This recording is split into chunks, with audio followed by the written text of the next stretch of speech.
بسم اللہ الرحمن الرحیم۔ حضور اکرم رحمت عالم صلی اللہ علیہ وسلم سے سوال ہوا کہ یا رسول اللہ صلی اللہ علیہ وسلم، اگر شیطانی وسوسے جسم کے اندر آئیں، وجود میں آئیں، دل میں آئیں، دماغ میں آئیں، تو ان کا شرعی حل بتائیں۔ اور اس حدیث پاک کو صحیح بخاری نے کتاب الطب کے اندر تحریر کیا۔ حضور اکرم رحمت عالم صلی اللہ علیہ وسلم سے حضرت ام المومنین عائشہ بنت صدیق اکبر نے سنا، آقا علیہ السلام نے فرمایا کہ جب تمہیں وسوسہ آیا کرے کوئی بھی طرح کا، تو تم یہ پڑھا کرو آمنا باللہ ورسولہ، آمنا باللہ ورسولہ، کہ ہم ایمان لائے اللہ اور اس کے رسول پر۔ اب جب میں نے اپنے بزرگوں سے اس کے بارے میں سنا اور ان سے پوچھا کہ اس کی وضاحت بھی ہو جائے،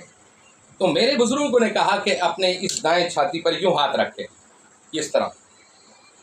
آمنا باللہ ورسولہ، آپ 3 مرتبہ پڑھ کر یوں پھونک مار، پھر 3 مرتبہ یوں پڑھ کر آپ چھاتی پہ پھونک مار دیں،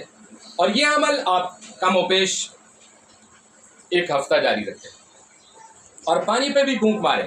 وہ پانی آپ استعمال کریں۔ اللہ کے فضل و کرم سے، رسول اللہ کی برکت سے آپ کے وجود سے یہ وسوسے جو ہیں ختم ہو جائیں گے۔ اور اس کے ساتھ ہی ایک تسبیح فجر کی نماز کے بعد، ولا حول